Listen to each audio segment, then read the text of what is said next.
That should be okay. I think. Yeah? No fan noise.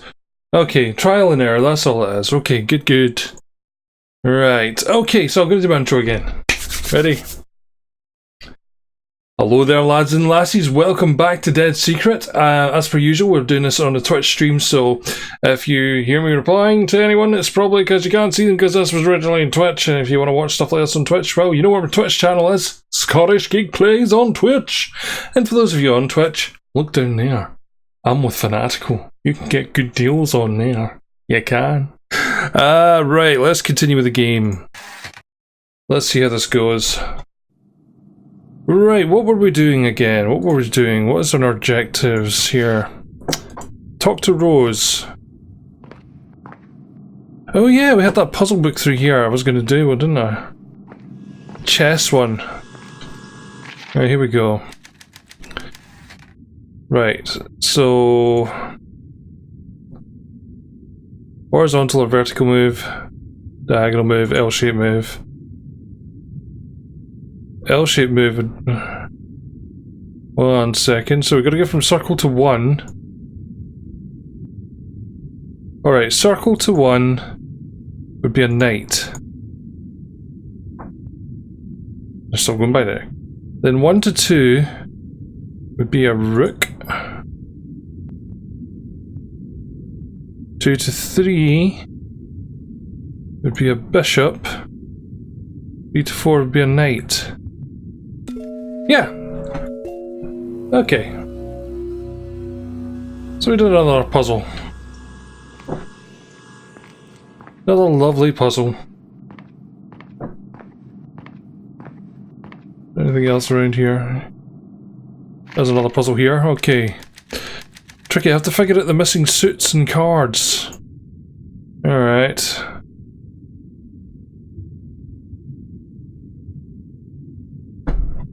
Oh, this one's gonna be tricky.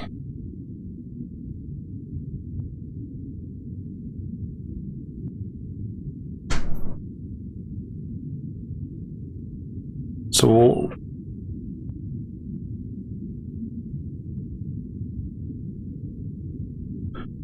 diamond is less than spade, which is less than heart, which is less than club.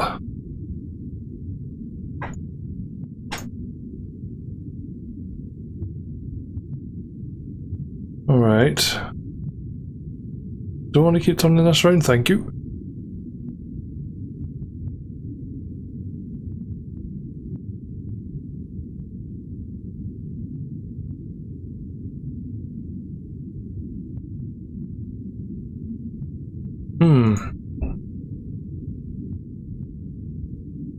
Maybe that's a club.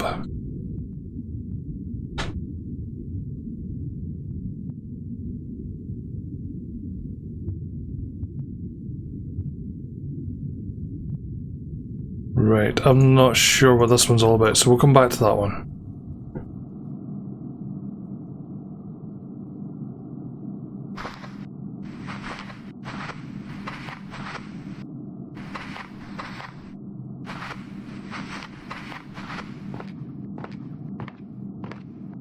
So, any ideas what that one's about, Shari?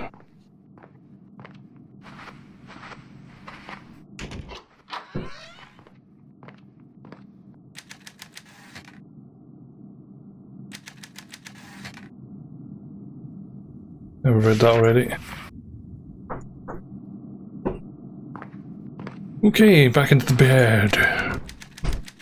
Ramos caught me today, I need to be more careful tomorrow.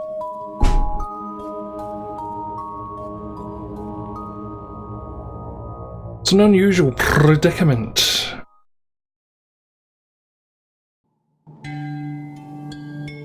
Oh, we're back here. Oh, no worries, no worries.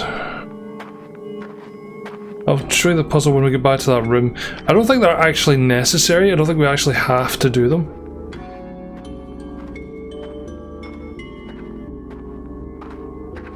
I think they're just like a side game or something.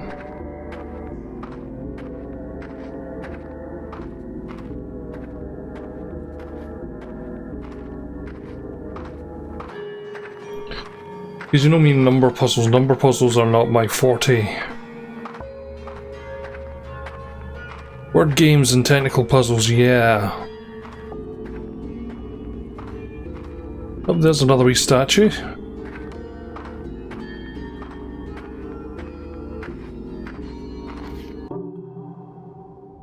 Cool, we got another statue.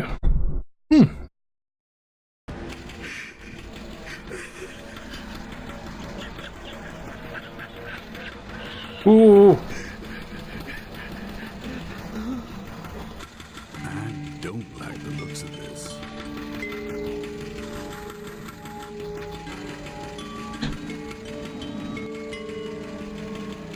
Okay. Maybe we've got to follow him.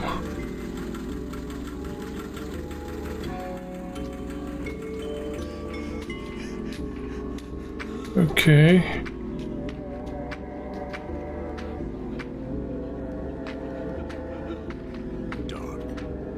Dark and spooky. Okay.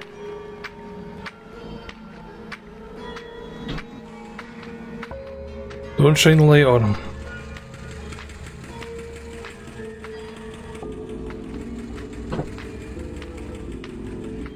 Yeah, this is weird. Or I'm 50.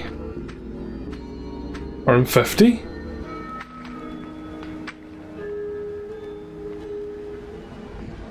What do you mean I'm 50?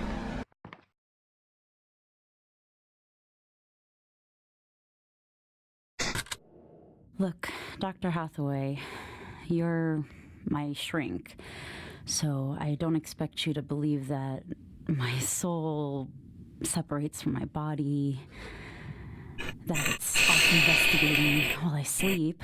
You'll say it stems from the trauma, from the dream apparatus. Maybe it does. But it's real. There's no other explanation. Today's goal? Find a way into Janet's apartment. She and Bram are up to something. I just need to find out what. Oh, right, yeah, sorry. It was warm. Okay. I forgot to tweet out the stream as well, so I'm gonna do that right now.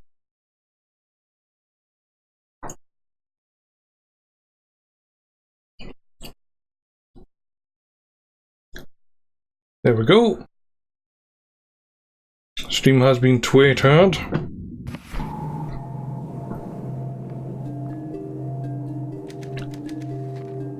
Edmund has misplaced some keys. Please return to the office.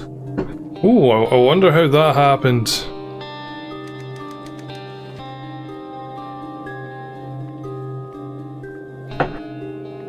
Minute.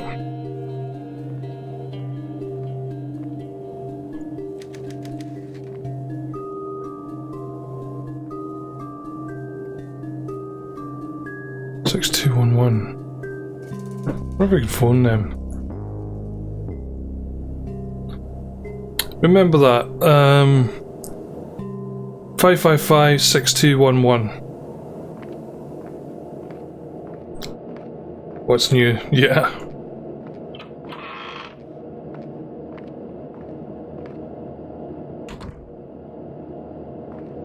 Five 555-6211.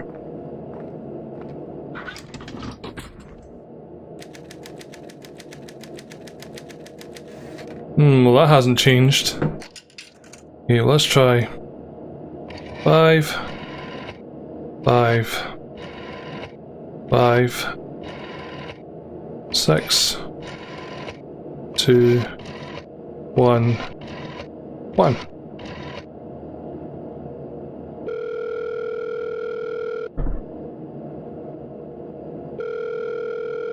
See what happens.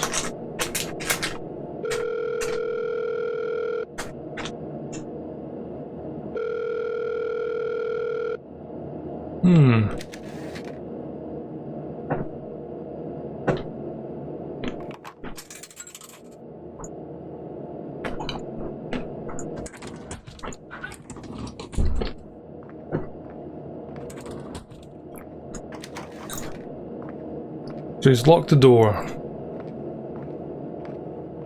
What have we got to do now? Janet's apartment.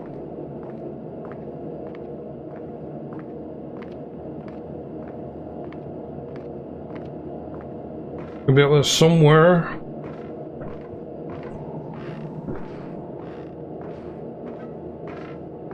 Oh, hello. Oh, hi, Patricia. Fancy seeing you here. Yeah, well, fancy indeed. Bram? Oh, yes, Bram. That's right. We were just down here to ask him something. Too bad he's not home. Do you know Bram well? Yes, he's one of our best customers. Well, ever since his brother Colum got too sick. These days, poor Bram handles nearly everything. Sure he does.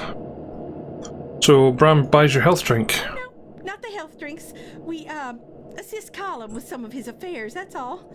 None of your business, really. Look at her face. I mean, seriously, look at that face. I mean, look at the teeth. Come on. How long's Colin been sick? Oh, he's been sick for some time, I think. When we first moved in, you'd see him hobbling around from time to time, but by gosh, I haven't seen him outside that apartment in over half a year. So what's Colin like? Sharp one. Sharper than his brother. A doctor of some sort, although these days he's got about as much sense as a head of lettuce. I think he just kind of gave up. Poor thing. Lost the will to live. I can relate to that. Now, sweetie, everyone feels down from time to time. Column's situation is a little more serious. A real disorder.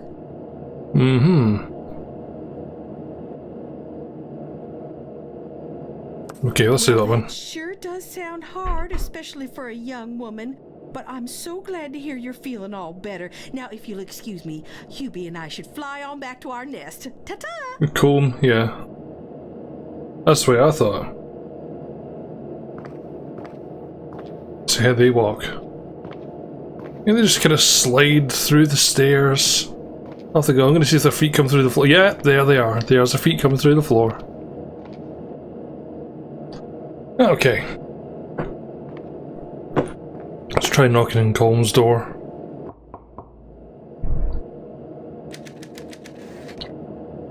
Combs door, yep. Kill McComb.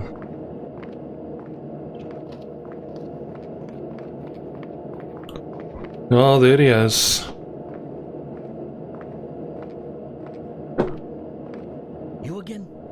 Look, if you're thinking of moving in, I got empty room right over there. Okay. Smoke seems to be coming out the back of his neck. Got an empty room here then. Wonder if we can use this room to get into the other apartment. Let's have a look.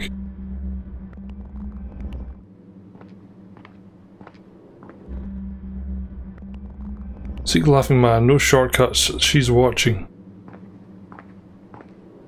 Hang on, she's watching.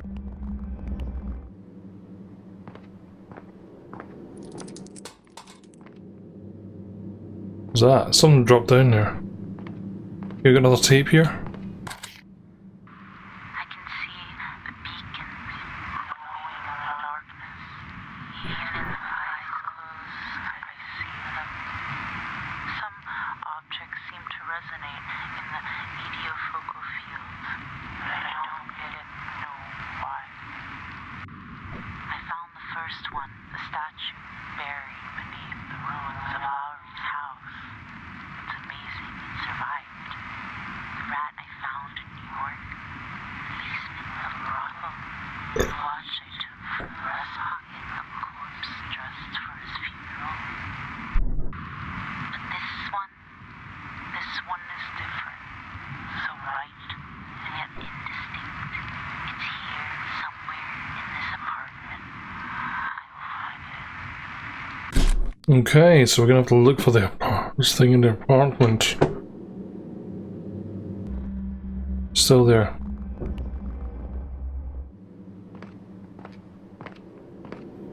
Can't go through the doors yet. I'm wondering if it was just a tape we're looking at here.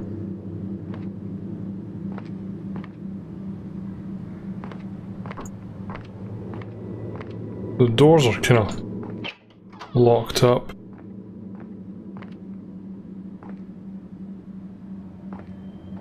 If we walk away from it, yep, there we go.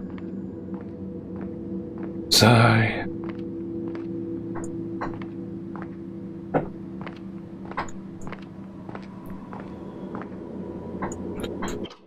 Guess there's nothing we can do in there. Found the tape though, so I have to find a way in.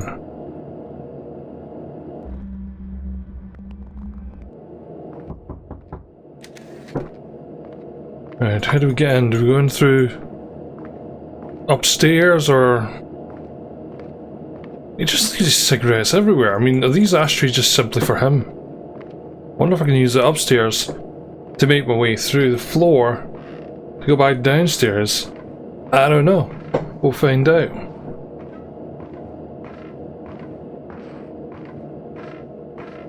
What's that there? Oh, another book. The Mysterious Ringing Phone. The parlour was elegantly furnished. Heather admired the tall windows with their flowing drapes, the floral patterns of which was repeated in the carpet. A polished grand piano occupied the centre of the room, and beyond it, hugging the wall, stood a magnificent grandfather clock. The room, despite its considerable beauty, was strangely cold. Presently a small boy of 10 or 12 entered the parlour, bearing a tumbler of water on a silver tray. There was no mistaking him. He was Timothy Wilson, the spitting image of his late father. He was carefully, even primly attired in a tailored suit with a sweater and bow tie. His boarding school uniform, Heather guessed. "Hello," he said cheerily, depositing the tray on the side table. He picked up the tumbler and turned to Heather with his other hand extended. "You must be Heather Oates. Delighted. Give us some water?" They shook hands. Heather was not thirsty. In fact, she was freezing in the icy parlour, but she accepted the small glass with a smile and drank. Timothy waited politely for her to finish. "Tim," she began, hesitant to broach the difficult subject. "I'm here with a message from the district attorney, Mrs. Oates. My mother, actually." Timothy nodded, his demeanour now serious. "She wanted to let you know that the trial of Walter Gibbons will start soon. As your father was the first victim, you'll probably be called to the stand. However, because you're still a child, you needn't testify if you don't want to." If Heather's suspicions were correct, Walter Gibbons, love that name, would be falsely accused, and which meant the real killer was still out there somewhere, and Heather couldn't bear to think of the young boy sitting in the courtroom, forced to listen to the gruesome details of his father's murder. He would hear about the other outrages as well, about the 2 severed tongues found on the pavement near his home. Such horrors would prove deeply disturbing to a young impressionable mind. Heather had to persuade Timothy not to attend the trial. She shivered. The cold in the room seemed to have penetrated her bones. What did the severed tongues look like? Had they been touching? She wondered, in some fiendish travesty of a kiss. The floral designs of the parlour's drapes and carpet resembled tongues, she realised, bulging petals bent this way and that. Every blossom yawning maw, a throat flecked with tufts of pollen. For some reason the swollen shape, stiff but soft, reminded her of the baleen of a whale. Do baleen whales even have tongues? She supposed they did. And she pictured 2 whales lost in a kiss, their massive elastic tongues twisted into one just like an ice cream swirl. Wow. Yet funky gibbon. A funky gibbon. Timothy was saying something, his head tilted to one side. "So it's your nose is bleeding." His voice sounded muffled. Heather observed, as if someone had put in cotton in her ears. "Oh." Heather suddenly felt off balance. The room swam before her eyes. Unable to right herself, she watched transfixed as the petal-tongue carpet rose up to meet her. She found herself on her back, as helpless as an insect. A single thought cut through her confusion with blazing clarity. "I've been drugged!" she exclaimed, but no sound escaped her lips. She attempted to get up. Her body was leaden. She felt as if she were being drawn into a long, dark whirlpool, sucked down like water in a drain. Her strength ebbing, she gazed up at Timothy. He towered over her, the empty tumbler in his hand, a smile playing about his lips. Then darkness. Ooh, Timothy was a little git.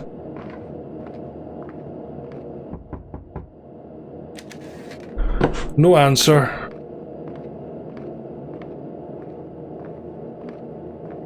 Okay. Is that? It is a compass. Alright. So we need to get in here. It's boarded up, nobody lives here. So we need to get in there somehow. Do we have anything we can use?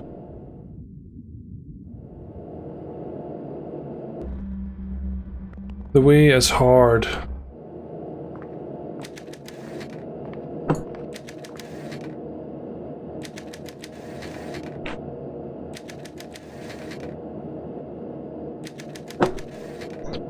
Right, we need to find a way to get out here, so I reckon we need to look for the toolbox and then we need to, you know, open that place up for ourselves.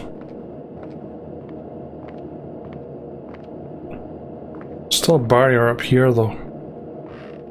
Another tape! The neurological effects of physical exercise are not well documented, but they will be. Yosha and his followers understood the mountain as metaphor is powerful, but the very fact of climbing is equally important. Aerobic exercise increases neuroplasticity and cognitive function. A long, strenuous climb can lead to epiphany. Buddhists were perhaps our earliest neuroscientists.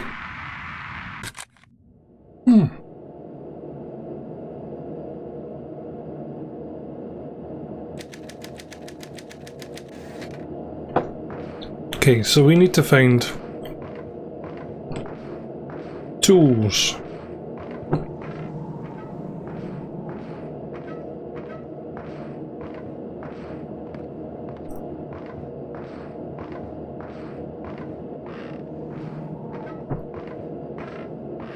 Let's see what we can get.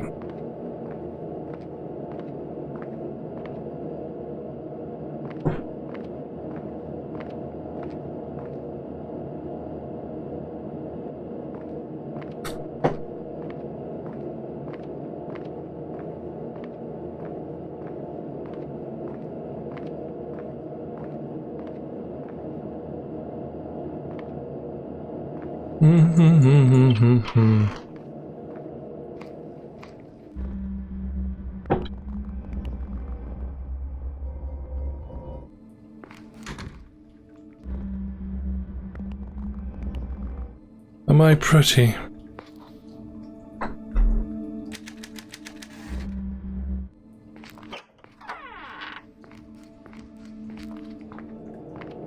Nutty molars, yes.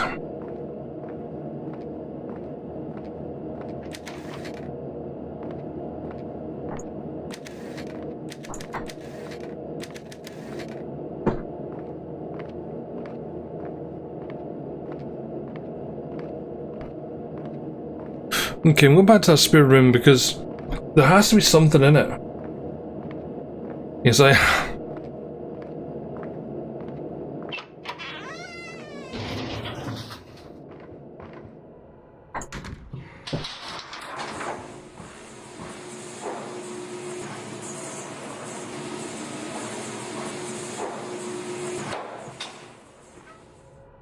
Curious if this goes all the way up to the third floor. Fourth floor, sorry. Let's find out, shall we?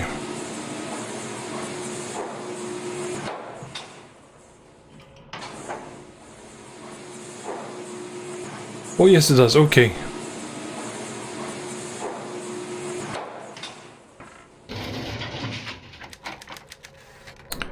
Damn it.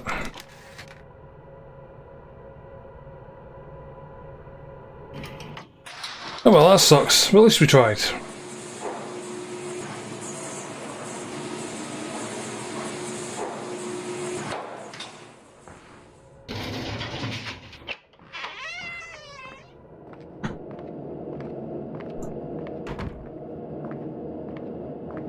This is not the second floor. Ah, hell with it.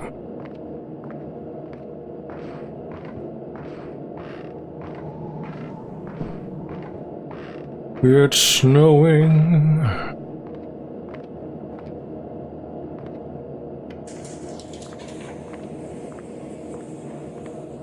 Ba ba ba boom boom boom boom. Everything and the kitchen sink. Oh, the yellow wallpaper. I got out at last. Creepy. What's this all about? Cautionary tale of a young woman's descent into madness.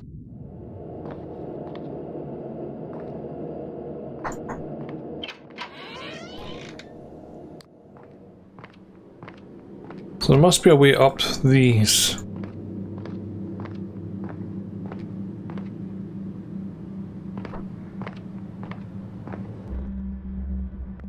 He's standing there and he's looking at something.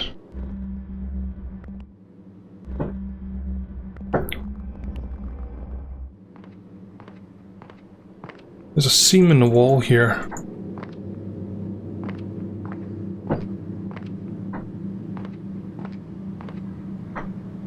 So what am I looking at? Am I looking straight down this hall?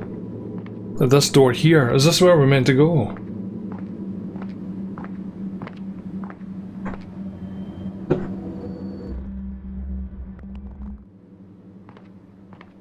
Because none of the rest of these doors open.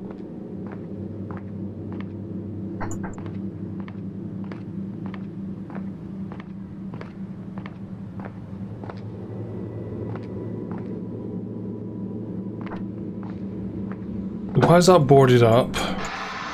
Ah ha ha. Okay.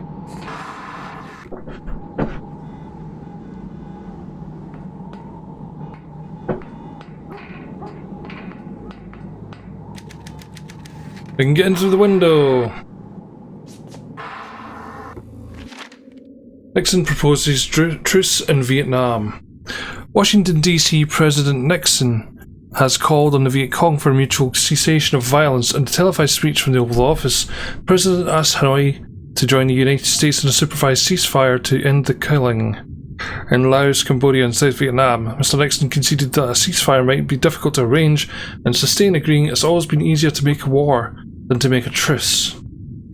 Nixon also proposed expanded peace talks at the Paris Peace Conference and reiterated his earlier statement that he was willing to accept a solution that reflects the will of the South Vietnamese people. Full transcript of Nixon's address is printed on page 7.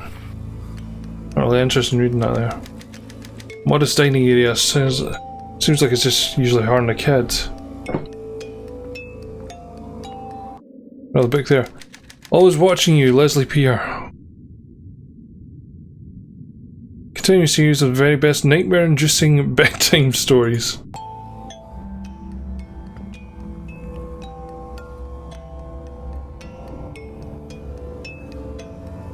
Oh.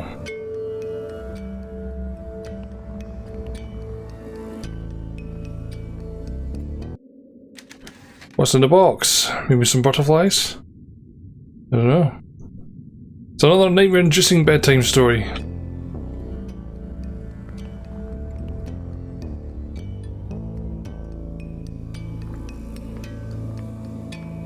Right, I get it, okay.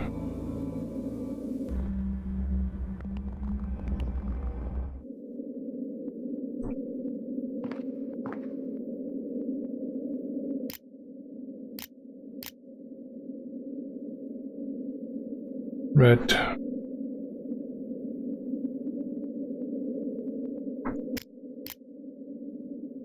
In white.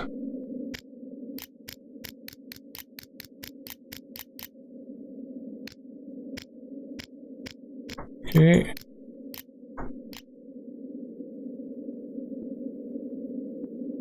Green's at the top, red's at the...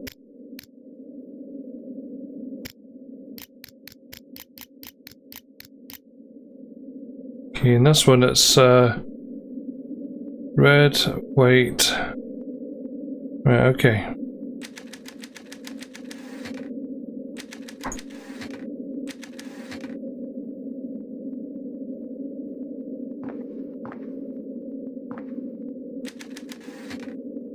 Okay, there's a piece missing, so we're gonna need to find a piece.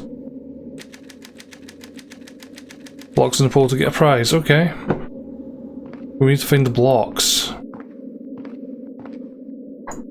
And there's a block.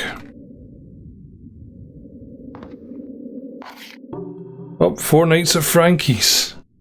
4 nights at Frankie's, like 5 nights at Freddy's? Okay. That night, Heather tossed and turned. She felt exhausted by the events of the day. Yet sleep eluded her for an hour or more. She could not forget the cold look in Samantha Varjo's dead eyes. The corpse had seemed to stare at her, to pierce her with its lifeless gaze. Heather couldn't shake the feeling that Samantha had peered into her soul. Sometime in the night, Heather woke to the sound of her bedroom doorknob turning. She heard its familiar creak as the knob revolved halfway, then slipped back into its resting position. She was alone in the big house. Her mother was away on assignment and Herr Dillinger was visiting Widow Crenshaw in Brahms. The doorknob turned again, rattling now as if the intruder was having difficulty getting a grip on it. Heather held her breath, slipping a hand under the pillow to retrieve her mother's combat knife. To her horror, she found nothing there.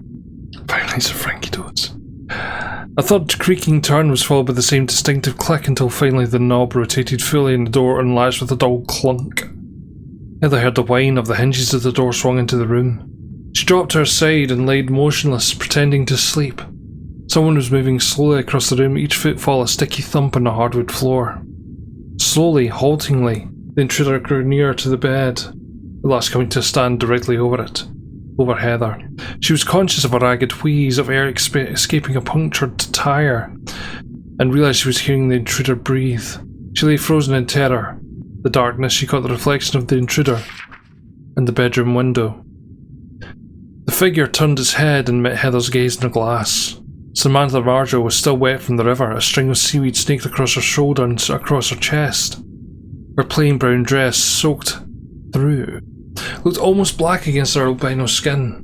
The red bruise that creased her neck showed where strong hands had held her under, and her bloodshot eyes fixed Heather with the same piercing gaze she had beheld earlier.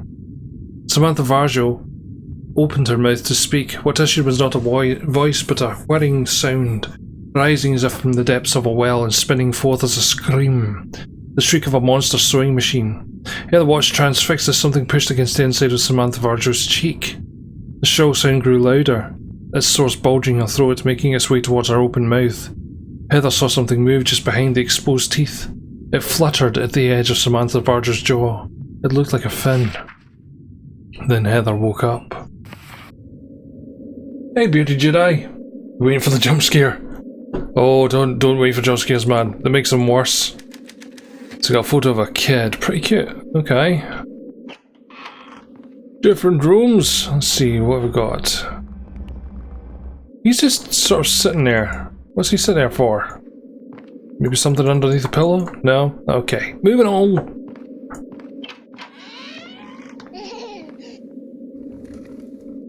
I hate when that happens. You get the small child noises. Okay.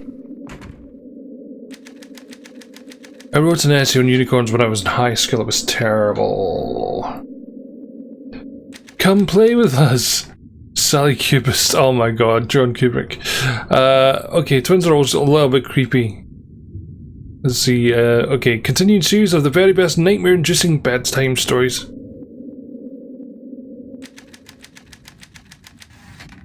Okay. Something weird about those. Oh, puzzle! Okay, puzzle time. Oh, it's one of these. I like these puzzles. Let's see now.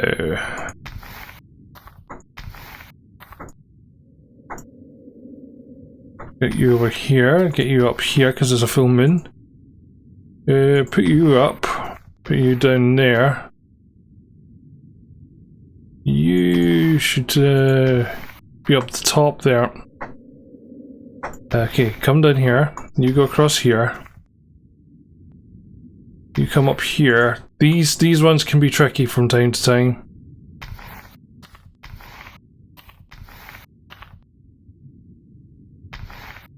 Okay, let's see.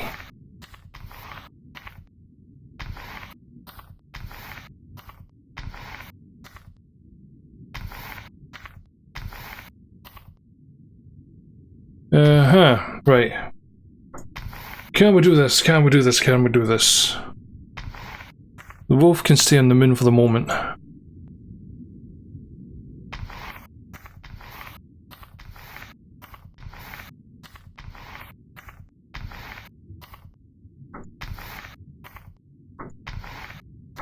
You can go there.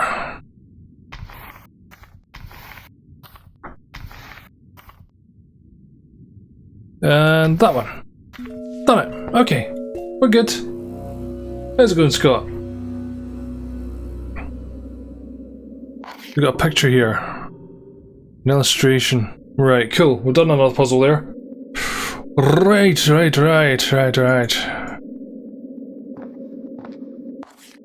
There's one of the blocks. Cool.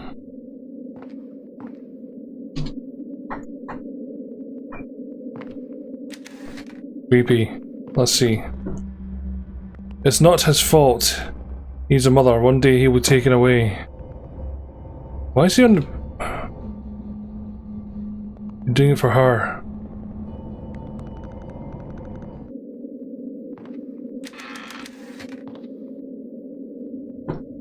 Well, that's cool. Little troll figure.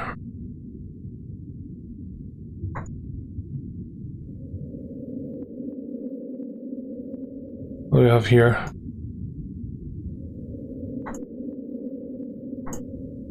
Huh.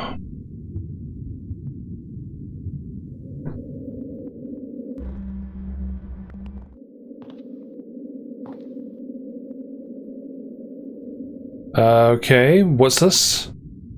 Skunk pool. Another night. A wolf.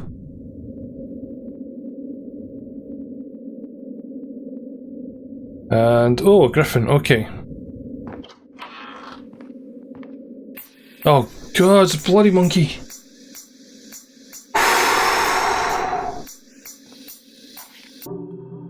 You get the next part of the door. Yeah, I remember that from the last one.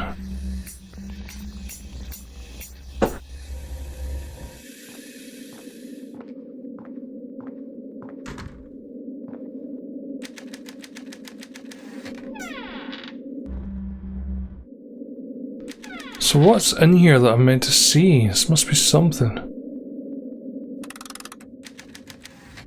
It's wind up night. Okay.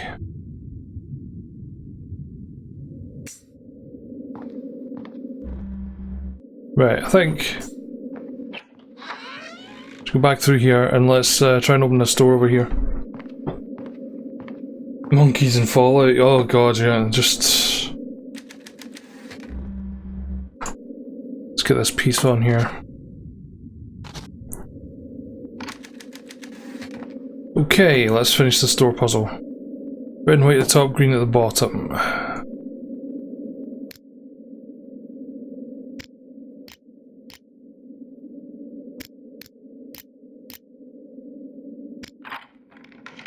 Got it. Right. And that one is at the very top.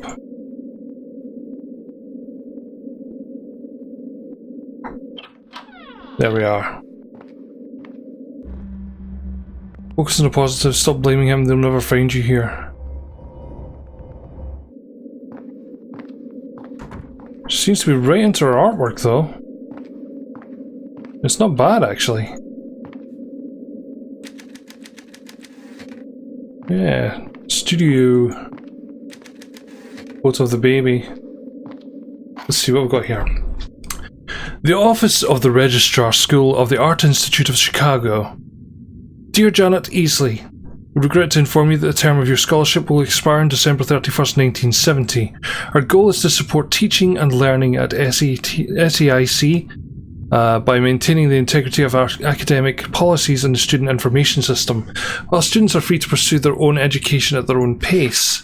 Budgetary rules require us to close the books on students that take an extended leave of absence. Note you may still enroll in classes at the SAIC, and credits accumulated thus far will not be lost.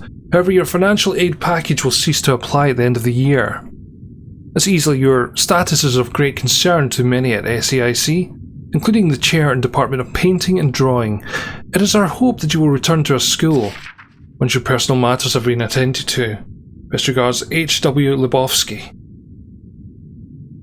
Long before Janet scares me, I have no idea.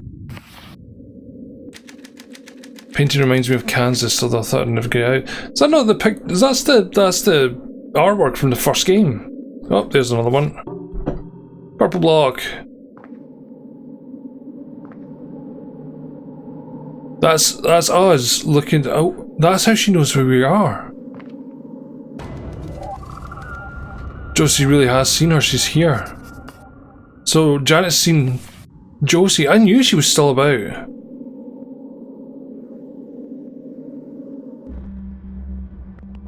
You'll strike again. Maybe she's the one that's been doing the paintings. Not the paintings, the writing on the wall.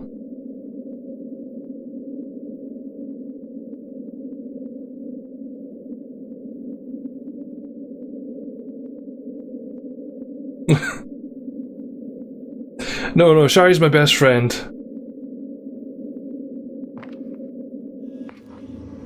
She's my best friend and technically my boss.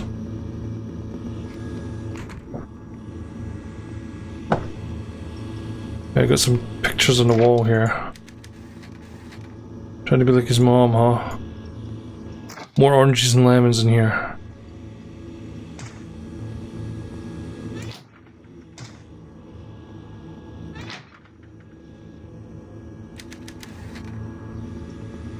There's another block. Janet, meet me at midnight on Monday. B. I don't worry about it, man. It's fine. The back of the cereal box says mask you can cut out.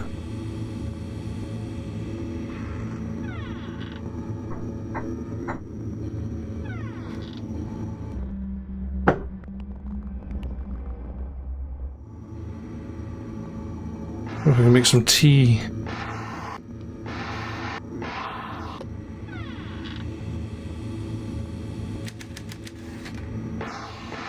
If we could find some scissors or something, we could probably cut that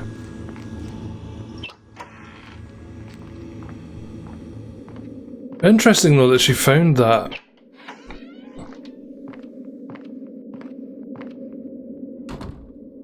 Okay.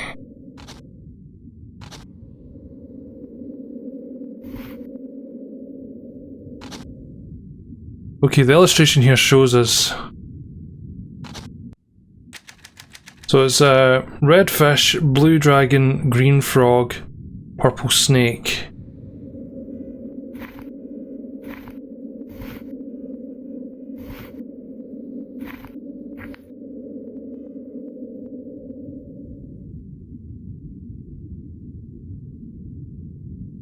Let me just check that again, sorry. Purple snake, green frog, okay.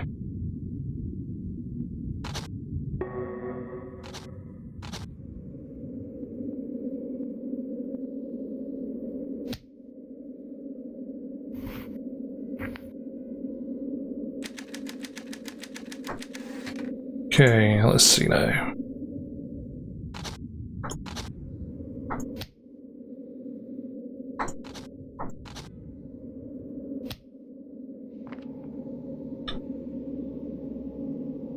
Purple snake, okay. Snake would be that one, purple snake. Blue fox, green frog, red fish.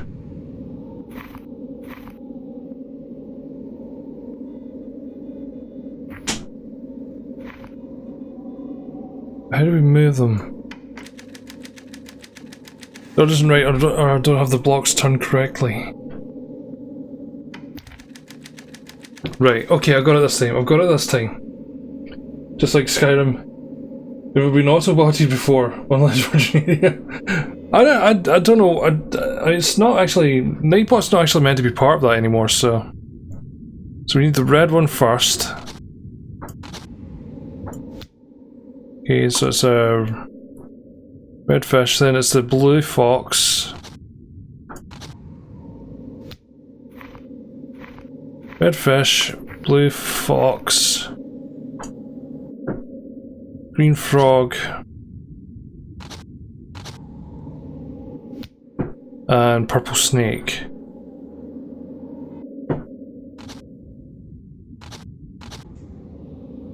Okay. There we go. Got it. Bedroom key. Nice, we got this.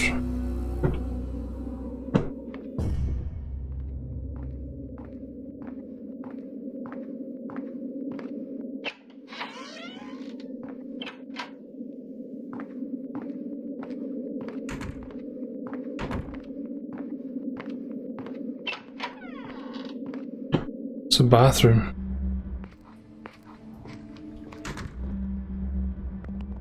Nothing going on in here though. So there's something hiding in the closet. There is, okay. Dream log 1971, 1171. I dreamed I was sitting on a beach watching fireworks over the water. They sounded wrong, like heavy weights being dropped inside of a boom. 3rd of the 1st, 71. I was trying to get back into my apartment, but the door was locked. A man came. He was dressed in a long rain slicker and wore a white mask. He scared me. 4th of the 1st, 71. I dreamed about the man in the mask again. He was looking for something roaming the halls. I couldn't let him see me. 6th of the 1st, 71. I saw the man in the rain slicker and the white mask standing in the hall. It was dark outside. There was something else, a shadow behind him. I wanted to warn him about it, but I couldn't move. I was so scared. I have to paint this.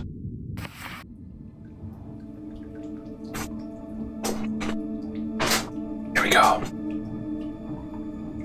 Okay.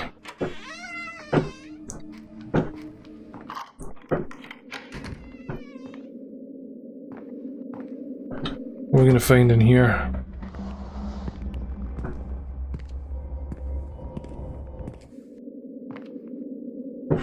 Did I hear footsteps? Is not acceptable. I have told you time and time again. If you do not put the marmalade on the top, it is.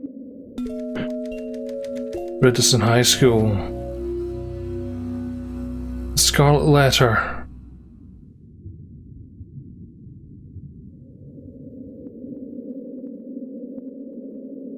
Sounds like the upstairs neighbours are arguing about something.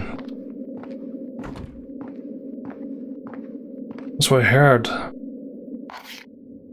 Yeah, definitely the voice is weird. You spineless little bitch, don't you go leaving nasty notes on my door about noise. Move out if your kid can't sleep. If you weren't such a whore, you wouldn't have this problem. I know what you and Bram are up to, you sick little slut. You think I don't know? Pretty soon it's going to catch up with you. If you want me to keep quiet, you better lay off and mind your business. Get about sounds you think you hear above your bedroom. Hubert and I will make whatever noise we want. You want to make something of it? You just try. Well, they are very nice people, aren't they? Oh, great, a puzzle. Box of chocolates and a single rose. Romantic. Could it be Rose? Rosies, maybe?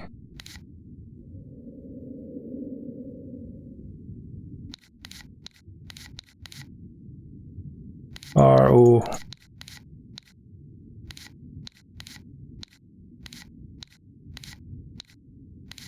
Maybe not, maybe not.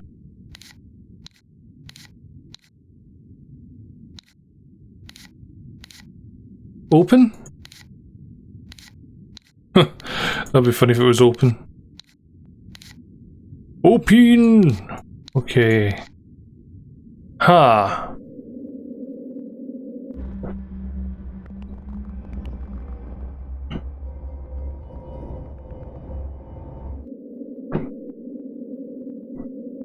There's a note in the trash there. Okay, dear Lisa.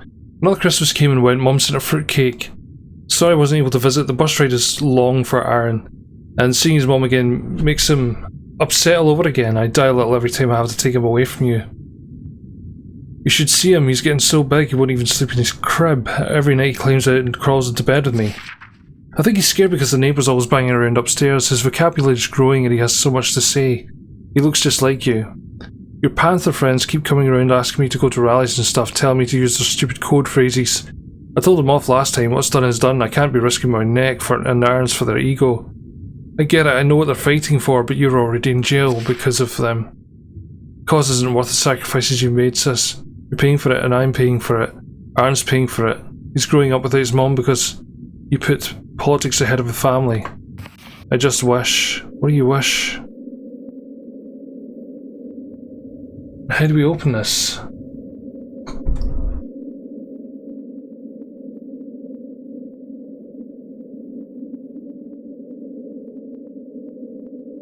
Yeah.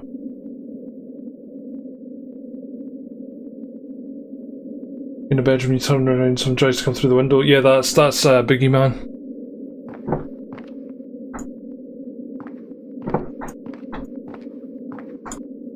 Let's have a look and see if we can find any clues in the documents.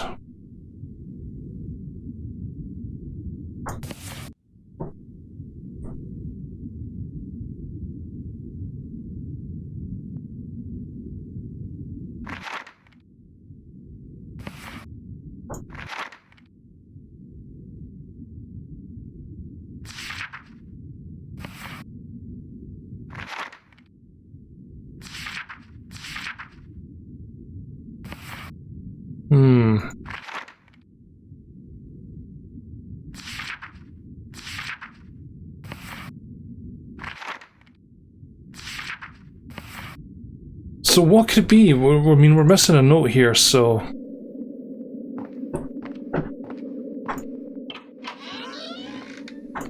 Is it maybe something in here? Already seen that. Right, we're gonna have to have a little bit more of a look around. See if we can find any more notes.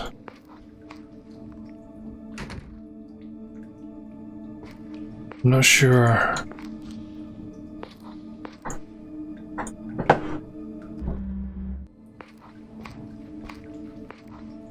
The Swedish Swanglish Boogeyman, or as they call it in the UK, Bogeyman. Sound like the Swedish chef in the Muppets.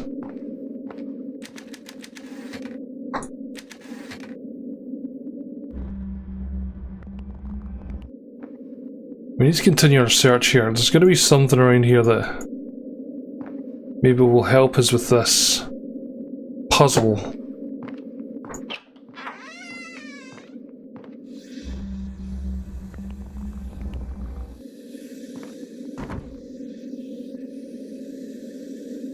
I hear something.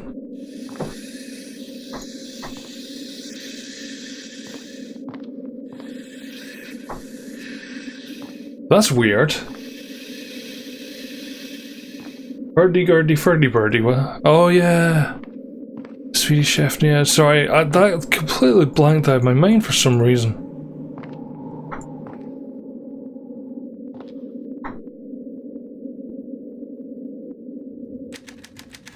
Wish I knew how to paint.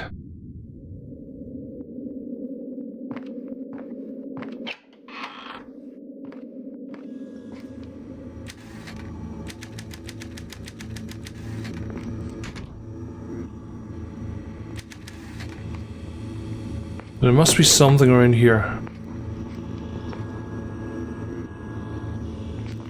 Good old whimsy. Okay.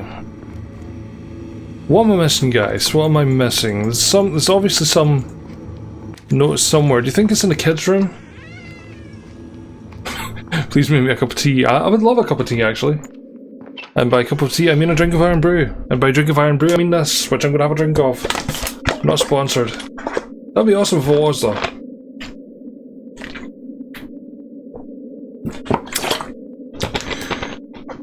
And Scott, you still about, young man? How are you getting on? Ba-ba-da-ba-bum, ba-da-ba-da-bum, ba-ba-da-ba-bum, ba-da-ba-da-bum. How's it got something to do with the toys in here? That guy's sitting in a chair and he's looking up.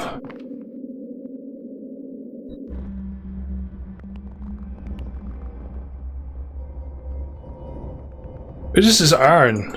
Is that maybe...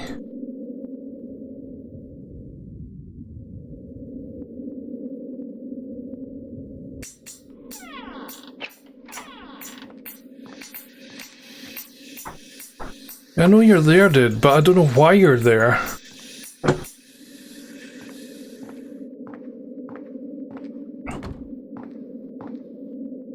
Is iron the code? It wasn't like that before. That's upside down now.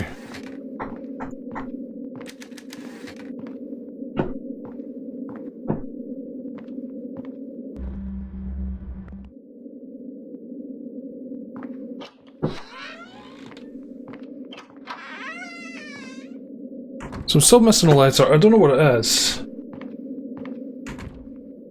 Yeah, it's because it's a blue filter. So...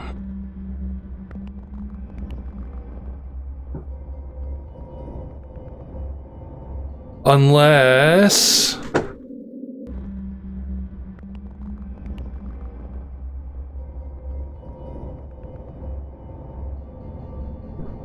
J P Y.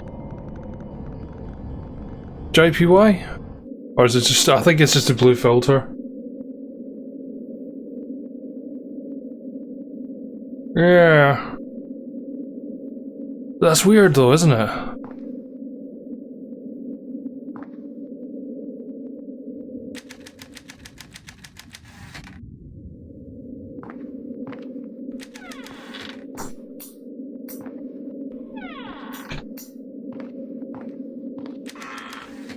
The ghost, the Oni here is looking at the light.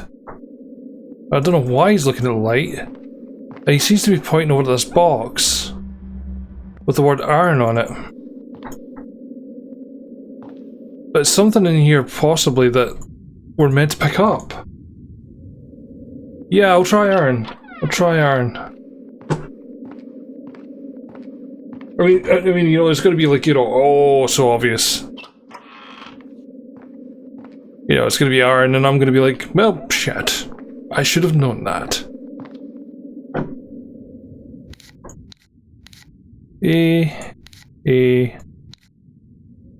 Oops. R. O.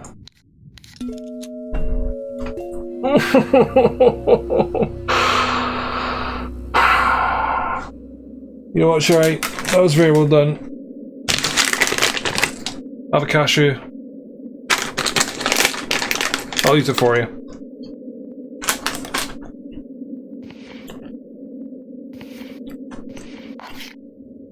Okay. Cook County Department of Corrections, 2700 South Carolina Avenue, Chicago, Illinois, 60608. November 12, 1970, by United States Mail. Miss Janet Easley. The Cook County Department of Corrections has completed its review of your request for extended visiting hours for Lisa Easley. As a matter of policy, all Black Panther and other gang-affiliated inmates are subject to special restrictions, including limited visitations. The department has consequently denied your request, though Lisa Easley's son may be unable to visit. We recommend that he write her a letter. Sincerely, Deborah H. Plouge. Plouge! Lovely name. Inmate Services Coordinator. You are an F genius. So it's her nephew, not her son. Anything else in the diary? We gotta get out of here.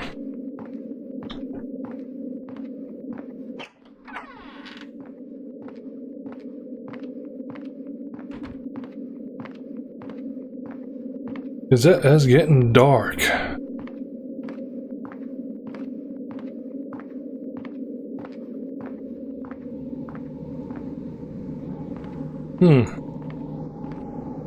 Oh great, it looks like we're not going the way we came in.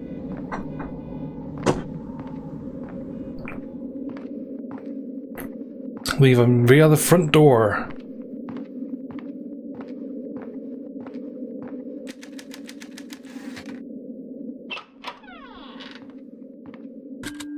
Josie. There we go. She's here. I mean, she's. Are you talking about Hello Neighbor? In Wichita, but she's here. I don't know how, but it's true. The only other person to use the dream apparatus is here, in this building. I know it's crazy, but is she the laughing man? This is all starting to make some sort of terrible, twisted I know Hello sense. Neighbor. There's a multiplayer version coming out soon.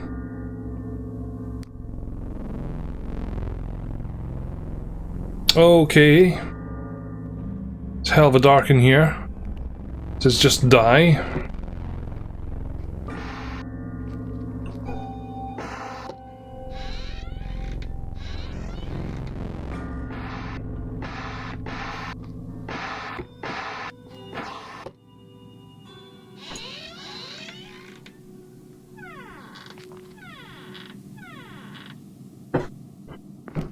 Guess we need to find some matches or something.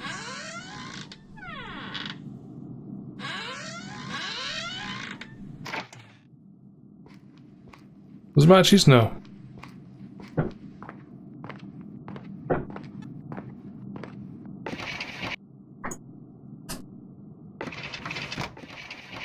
Not in there.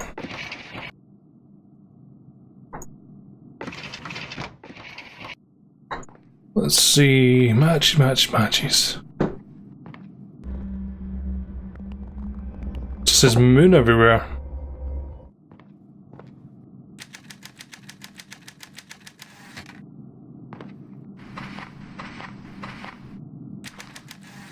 Okay, where did we leave those matches?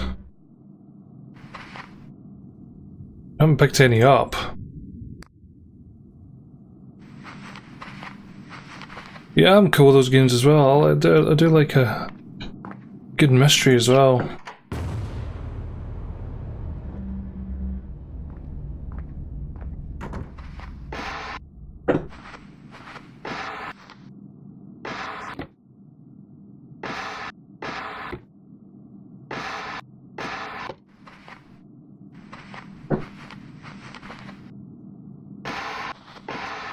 Where would I put matches?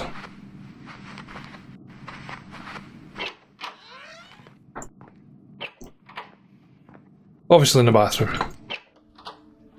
So everyone keeps their matches. No, apparently not. Could be one of these drawers somewhere.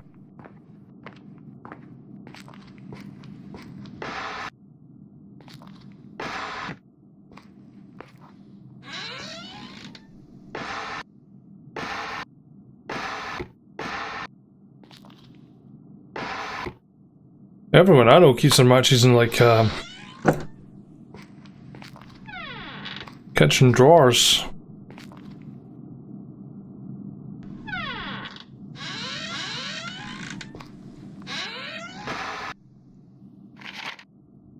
Done that before.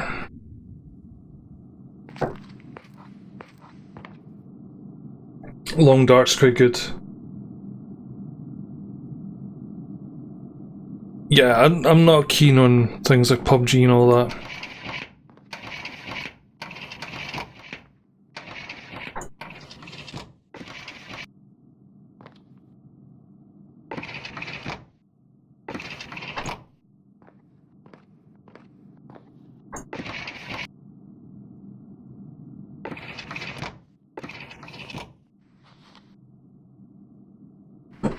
I'm just not seeing matches anywhere here.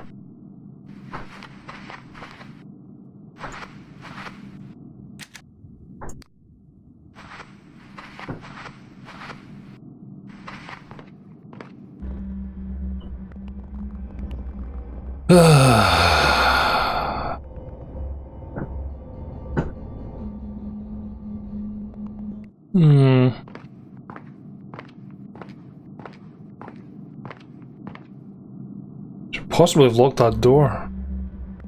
Right, okay.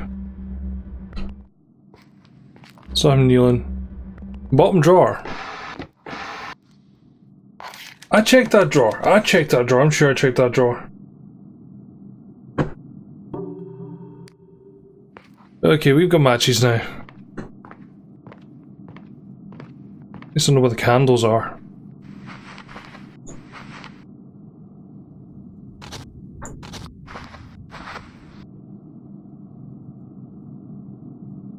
There we do. Perfect. That's better.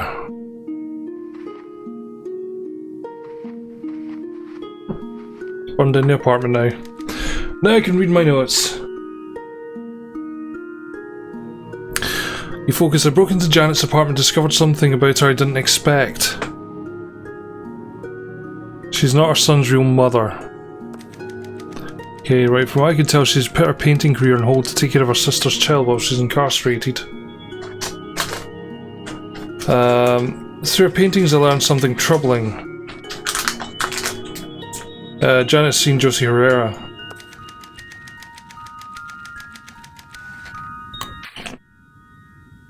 Josie's fighting with which of her neighbours? Harriet over noise.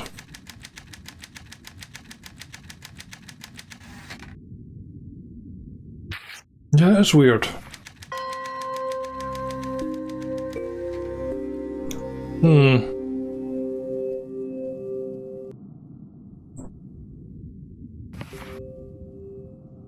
These are just nuts.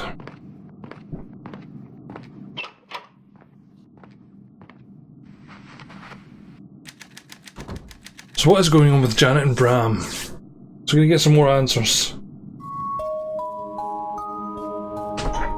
It's actually getting quite dark in here. Let's open the blinds a little bit more.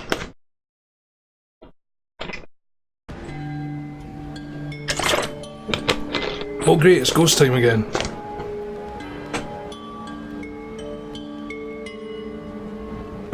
Just where are you headed?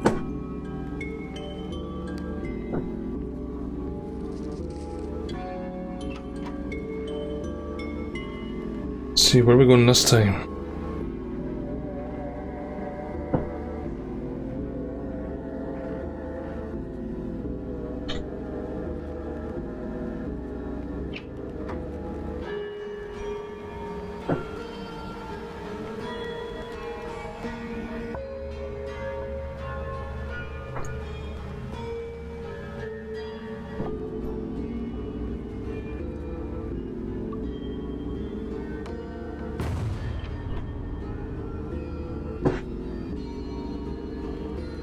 Where did she go and why?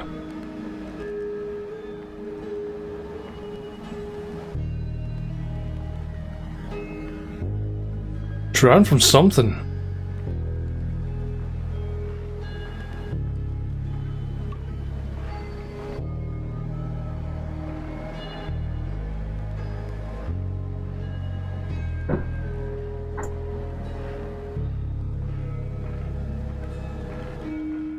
Where did she go?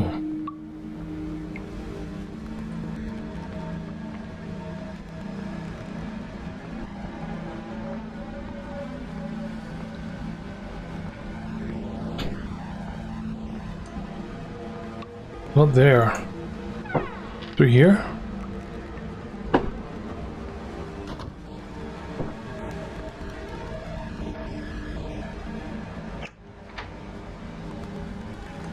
That's the place for us to hide then.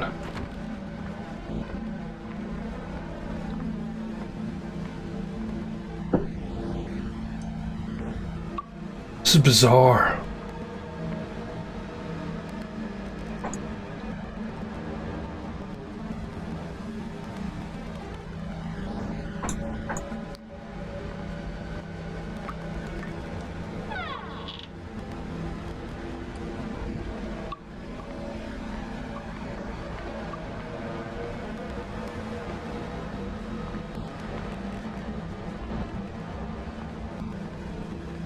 Okay, has anyone got any idea what the hell is going on?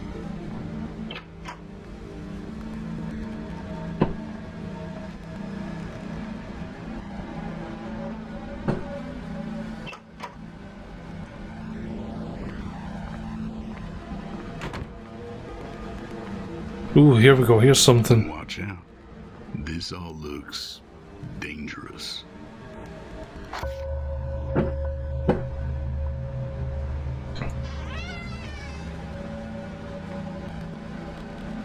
Some clothes there.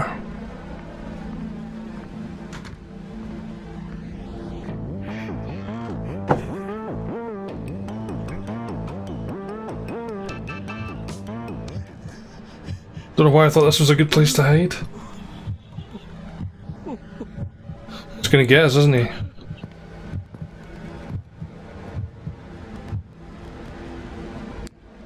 No?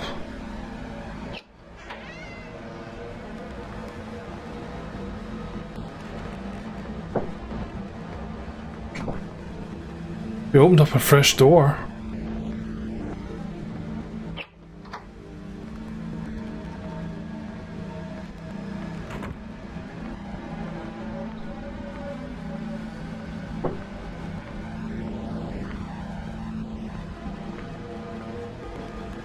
Well, This doesn't look good, does it? It's Rose, she's dead.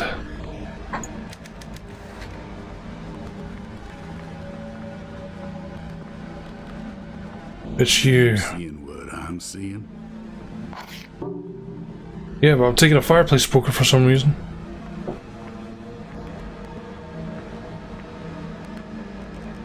Okay.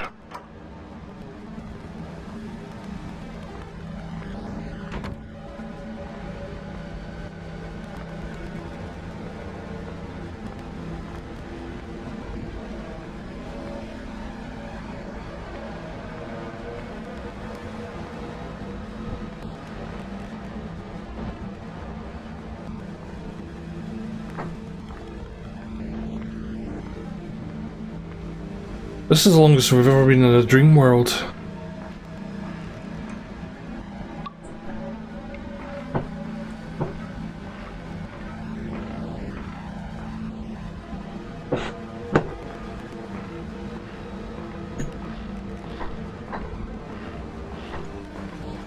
Where to go now?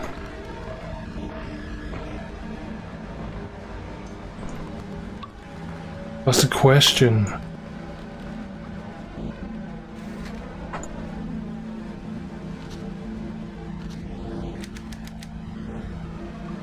Okay.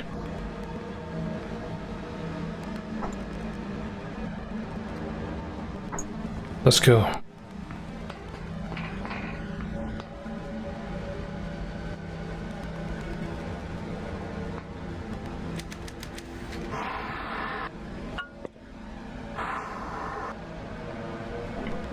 Back in Rose's apartment.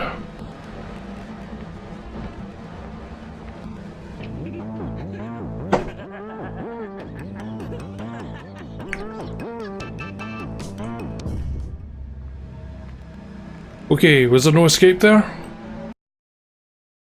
Did we die?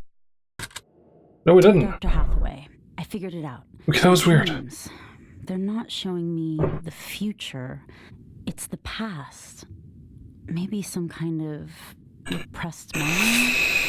My spirit's experiences just delayed. The pieces are falling into place. The Laughing Man's getting ready to make another move. And if it's Josie, I'm the only one who can stop her. I have to find a way to the 4th floor. Yeah. The way I know to get to the 4th floor would be to bust that lock open.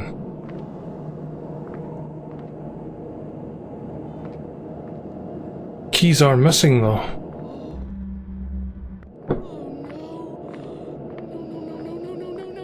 Oh, what's happened to her? You're just standing there. Help me find him. Hey, you! Harriet, she's losing it. Get over here and help me calm her down. How? Okay, what's going on? It's Hubert. It's finally flown the coop, and Harriet, she ain't taking it too good. Lemon cake. No, sorry, yellow cake, sorry. Is that Jack Nicholson? I don't think so. Oh no, Hubert! Oh dear Lord in heaven! I think that's Jack Nicholson, no? Look at those teeth, man.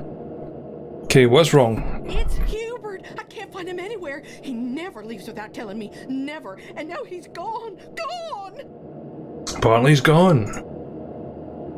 Not missing. Gone! He's been taken. I just know it. Oh God, what am I gonna do?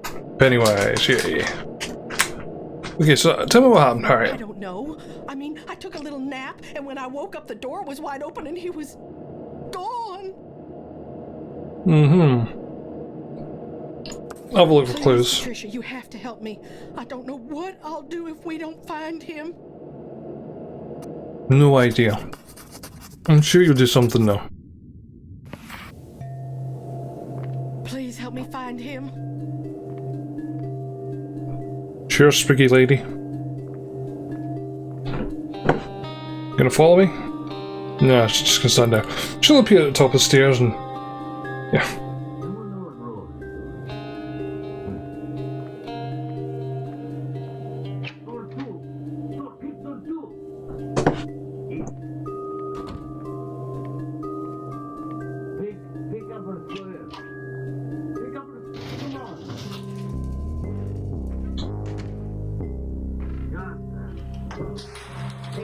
I'll try again. Those old elevators are really... I'm stuck. Please stop ending. Cut out the staring for just one plastic moment.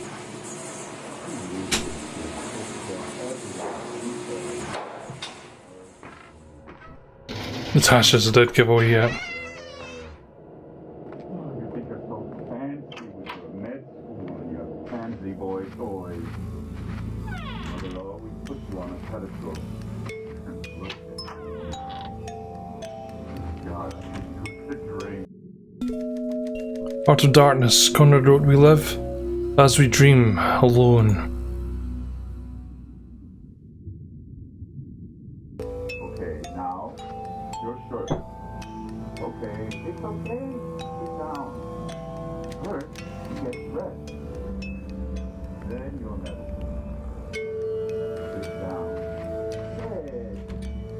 Then you'll need to let your weight fall back on the bed, okay?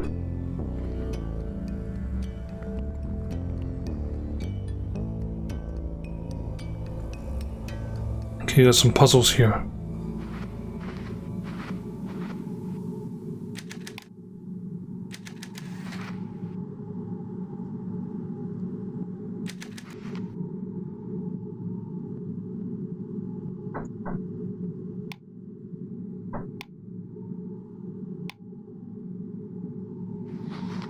Okay. Kinda weird.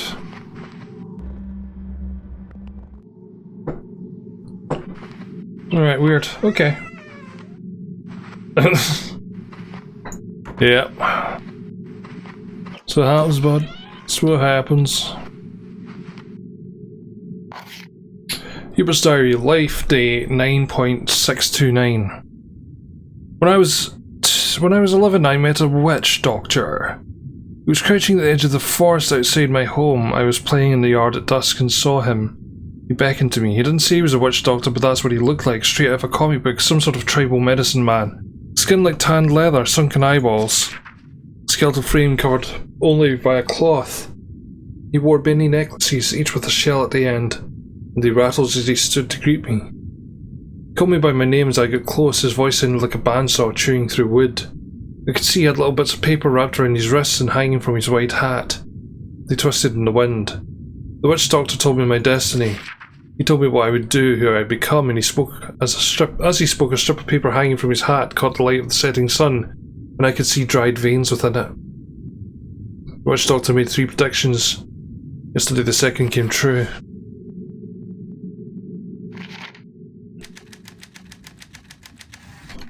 Fashion magazine. My god, that's right, it's meant to be the 70s, isn't it?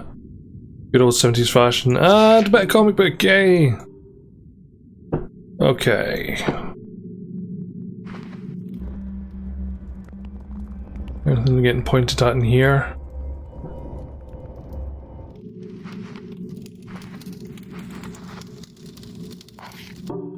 Got a piece of paper.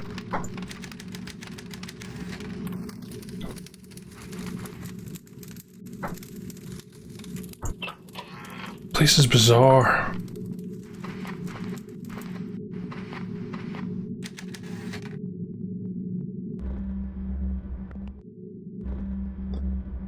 You're sound quiet.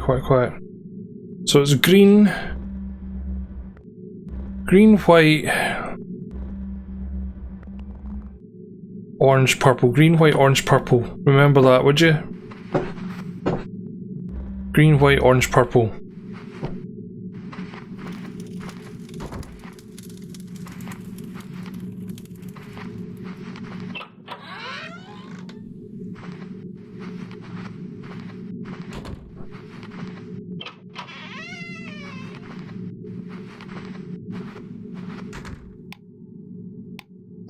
Got a good ton of them on in.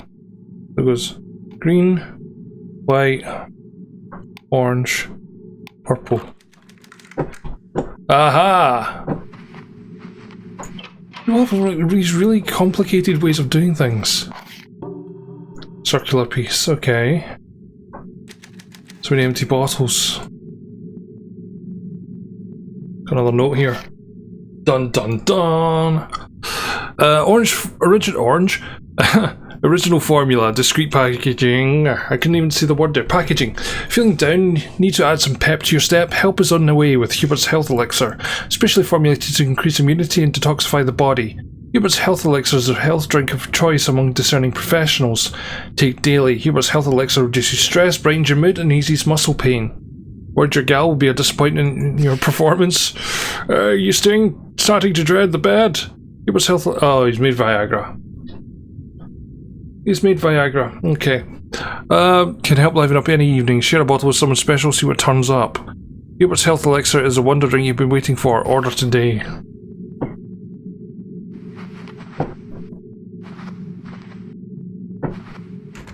Alright.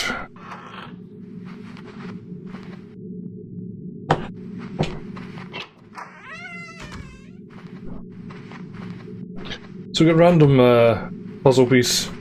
Yeah, I remember you said that actually, I do remember that.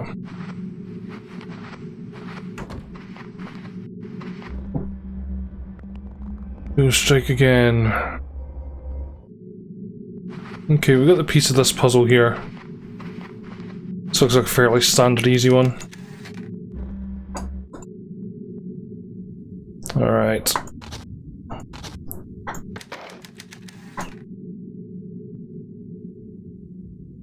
Ah, yes, one of these.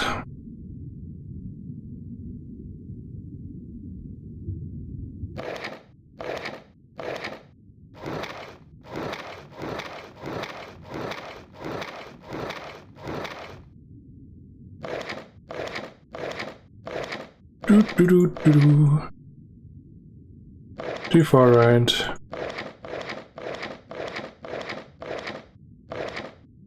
Okay.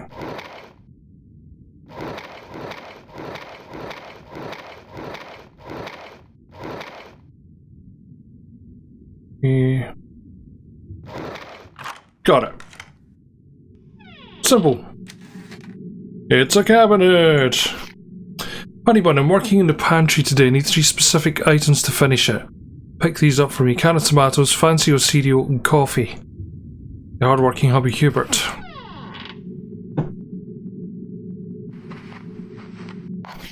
Another scrap of paper. Another note.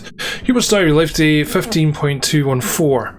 Willie tipped me off that the heat was moving and we got out just in time. Stupid cops won't find anything except bottles of ginseng and monk's hood root. Still, we'll have to lay low for a while, set up shop somewhere else, reduce the sales volume a bit until this blows over. Zhang's woman Rose told me her building is nearly empty. I think she's manoeuvring to be our dealer instead of Zhang, which is fine with me. Maybe we'll find us a place and we can see where this goes. Drug dealers as well. Nice, H.G. Wells. Time Machine, that's an awesome book. It really is a cool book. If you've never read it, I suggest you do. Willie tipped you off. Tweak the nipple cabinet.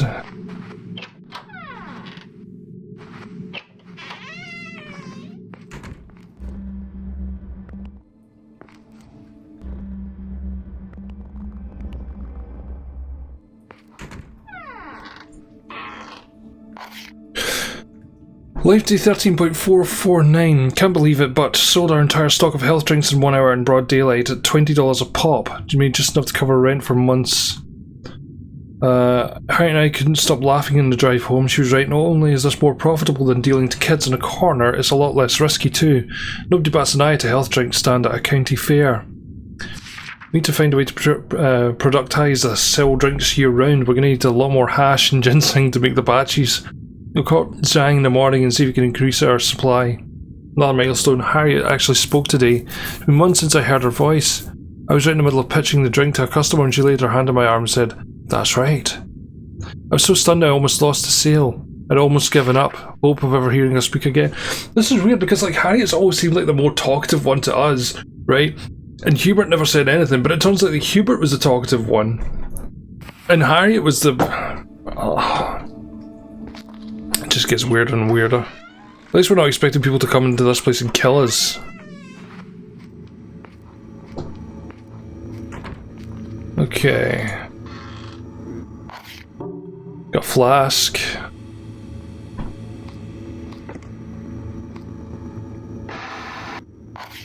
Another piece of paper. A little scrap of paper. Usual stuff. It's a thick rope holding the knobs closed.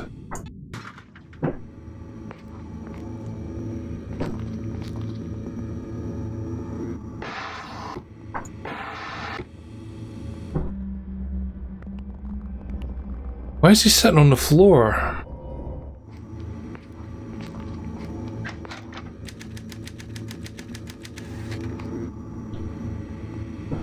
Okay, we need to find something to open that.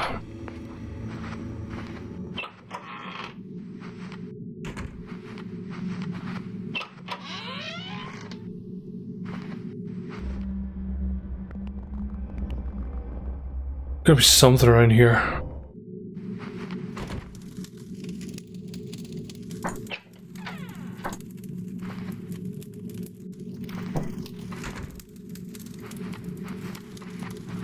Ba-dum-tsh.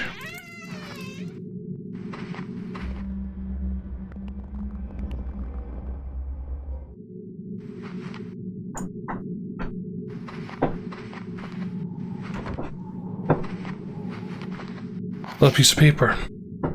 Combs' formula's complicated procedure is exacting. Most of the chemicals he needs can be extracted from plants Rose can supply. Key ingredient is a mystery. Combe calls it blue stuff. Won't tell me what it is. Blue stuff exceptionally limited but only needed in small doses. Must wear gloves and mask at all times. Must ensure blue stuff doesn't go down the drain. It's acidic. Formula is injected directly into skull.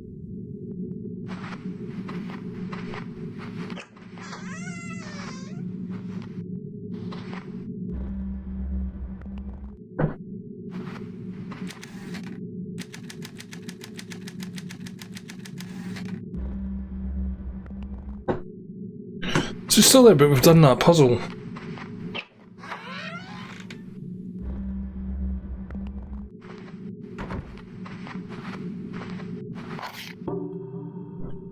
The secret of Silence Hills. The shooter. Heather gained the south wall of the warehouse, walking slowly to avoid putting weight on the injured leg. A solitary lamp lent a sinister glow to a dingy service entrance. Next to it, angled against the wall, stood the very thing she'd been looking for: a ladder. She knelt beside it and ran a finger over the bottom rung. Fresh mud curled into her palm. "I knew it," she exclaimed under her breath. "Someone has climbed this recently, and I bet I know who." Hand over hand, rung by rung, she pulled herself up the ladder. With each step she felt a tongue of fire licking at the wounds in her leg. The bear trap had done its work. The effort of climbing was squeezing blood from the suture gashes that circled her thigh. The topmost rungs were agony to climb, but she took them in a rush, the pain spurring her on until she rolled onto the flat concrete roof and lay still. Too still. She struggled to remain conscious. "Come on, Heather," she breathed. "Get up and get moving." But she was running out of time. The sun, dull as a blood orange, had already merged with the horizon. The trees lining the lake cast lengthening shadows across the water. Pretty as a postcard, all of it, but Heather knew better.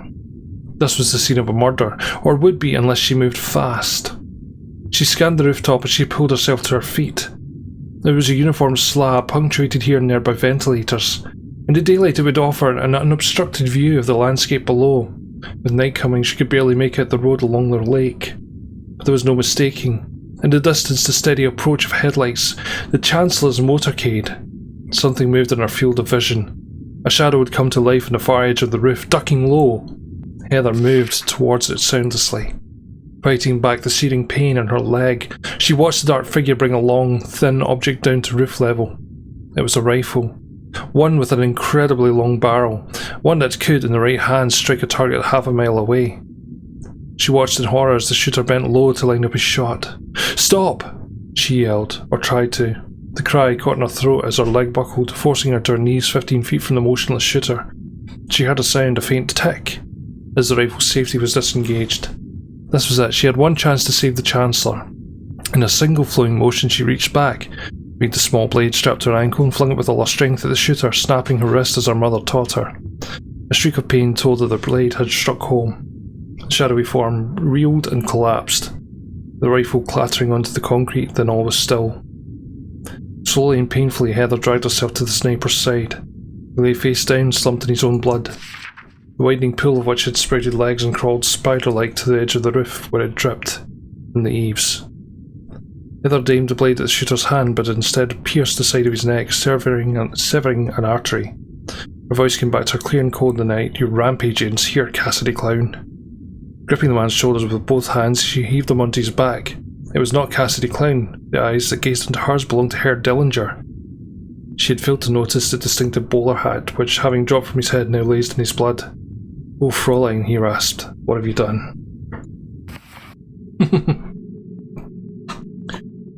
Right, something here we need to do. Because we can do something with the fire here, so... Shall I